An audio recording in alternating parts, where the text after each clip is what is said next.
Hi, this is Ram Gopal Verma and congratulations to iDream for reaching 1 million subscribers.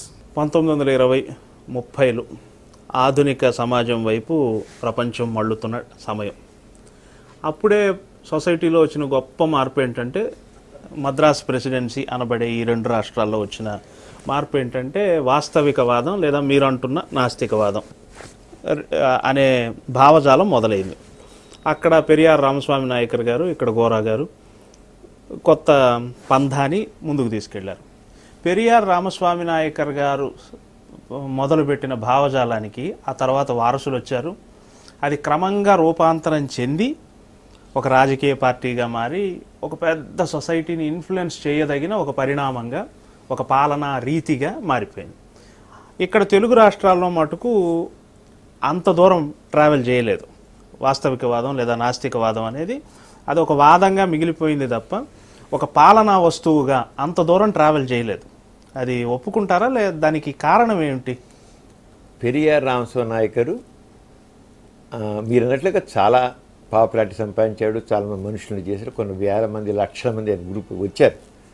కానీ అది anti Brahmin మూమెంట్గా వచ్చింది. ఆ anti Brahman ఎప్పుడే సరే ఒక వ్యతిరేక భావంతో చేస్తే అది తప్పకుండా జనరల్గా బాగా రెస్పాన్స్ వస్తుంది వాటికి. ఎప్పుడైతే యాంటీ బ్రాహ్మణ్ మూమెంట్ వచ్చిందో ఆర్యులు, ఉత్తరాది వాళ్ళందరూ కూడా ఆర్యులు, వాళ్ళు మనల్ని అనగొట్టేశారు, మన అసలు వాళ్ళని ద్రావిడలం, మనకు ఉండాలి, అంచేత ఆ సంస్కృతం వద్దు, ఆ హిందీ వద్దు, మనకొద్దు, మనం అని చెప్పేసి బ్రాహ్మణుడే ఇదంతా మొత్తం సమాజం నాశనం చేశారు, ఇదంతా కానని చెప్పి బ్రాహ్మణ వ్యతిరేకంతో తీసుకొచ్చారు. చెప్పి ఆయన దేవుడు లేదని చెప్పాడు పెరియార్ నాయకుడు. దేవుడు లేదు, నా వరకు నాస్తికవాదం కింద వచ్చింది దేవుడు లేదని. కానీ ఆ నాస్తికవాదం ఏ రంగా వచ్చింది? బ్రాహ్మణ వ్యతిరేక ఉద్యమంగా వచ్చింది. అక్కడే తప్పు. గోరా గారు ఏం చేశారు? అసలు దేవుడు అని లేడు, అందరూ ఒకటే అని చెప్పి ఏ కులాన్ని ఏది వ్యతిరేకంగా రాలా. ఇక నెగిటివ్. అందుకని గోరా గారు ఏమన్నారంటే పాజిటివ్ ఎథియిజం అన్నారు. వాళ్ళదంతా నెగిటివ్ ఎథియిజం. నెగిటివ్ అయితే నెగిటివ్ అప్రోచ్. ఆ ఒక కులానికి వ్యతిరేకం, ఒక భావానికి వ్యతిరేకం, ఒక దేవుడికి వ్యతిరేకం అలా గోరా గారు అలా పాజిటివ్ ఎథియిజం అని చెప్పారు. మీకు అన్నట్లుగా మీరు గోరా గారికి అక్కడ ఉన్నట్లుగా లేకపోవచ్చు, కానీ ఎప్పుడైనా సరే ఇదే నిలబడుతుంది. ఇప్పుడు దానికి చెప్పారంటే ఆ రోజుల్లో పెరియార్ దేవుడు లేడు అని మొదలెట్టినా ఆ చివరికి రాజకీయంగా మారి, ఎప్పుడైతే రాజకీయంగా రూపం మారిందో రాజకీయ ప్రయోజనాలు మాత్రం అనుగురేది దానివల్ల. తర్వాత ఈ ఎథిస్టిక్ మూమెంట్ సరిపోయింది. అంటే కొంత ఉన్నారు కాదన్ను, కానీ ఆ రంగా ఏ ఉద్దేశంతో పెరియార్ నాయకరు ఆ ఉద్యమాన్ని ప్రారంభించారో, self respect movement, self respect movement అంటారు.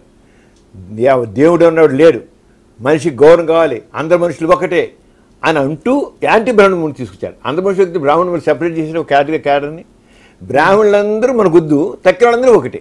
ఓకే, అది జాతి వ్యతిరేక జాతి మారిపోయింది అంటారు. జాతి బ్రాహ్మణ జాతి మనం పోతే వద్దు, తక్కిన వాళ్ళందరూ అందరం ఒకటే. దిస్ ఇస్ నాట్ కరెక్ట్ అని చెప్పి చివరికి ఎప్పుడైతే అది పొలిటికల్ రంగు తీసుకుందో స్లోగా ఏదైతే మనుషులకు ఎథిస్టిక్ ఐడియాలజీదో అని మళ్ళీ అది పోయింది. అందుకని ఇప్పుడు వాళ్ళందరూ దేవాలయాలకు వెళుతున్నారు, వాళ్ళు చివరికి దేవుని పూజిస్తున్నారు, దేవుని ఒప్పుకుంటున్నారు. అసలు దేవుడు లేడు అన్న విషయాన్ని పోయి చివరికి మామూలైపోయింది. అది పోయింది. పెరియార్ రామస్వామి నాయకుడు దేనికోసం మళ్ళిట్టారో అది స్లోగా ఫేడ్ అయిపోతుంది. ఉన్నారు కొందరు లేరన్ను ఉన్నారు, కానీ ఉద్యమం చివరి రాజకీయ రంగు వచ్చి రాజకీయ ప్రయోజనాలు మిగిలిపోయాయి, కానీ సామాజిక ప్రయోజనం పోయాయి. సెల్ఫ్ రెస్పెక్ట్ అనేది చాలా వెనకపోతుంది. ఎప్పుడైతే దేవుని పుచ్చుకున్నారో రెస్పెక్ట్ ఏంటి? దేవుడికి దాసోహం, దేవుడికి బానిస. దైవభావంలో ఉంది ఏంటంటే మనిషి దేవుడికి దాసం అయిపోతాడు. దేవుడికి దేవా నీ సేవకుని నీ సేవకుని అంటాడు. వాడు పాదావందనం చేస్తాడు దేవుడికి. ఎప్పుడైతే మనిషి తను సబ్మిట్ చేసుకుంటాడో, పాదావందనం చేస్తాడో, దేవుడు ముక్కుతాడో, ఒక సుప్రీం పవర్ తీసుకుంటే నేను నిమిత్త మాత్రుని ఏంటండి? నిమిత్త మాత్రుని గల మనిషిలో ఒక రకమైన బానిస భావం వచ్చింది. బానిస అని వాడు ఎప్పుడు కూడా మంచి పని చేయలేడు. బానిసకి స్వేచ్ఛగా ఆలోచించే శక్తి ఉండదు. బానిసకి ఎప్పుడు బానిస భావం ఉన్నవాడు ఎప్పుడు కూడా స్వతంత్ర నిర్ణయాలు తీసుకోలేడు. బానిస ఉన్నవాడు చేంజ్కి ఉపయోగపడ్డు.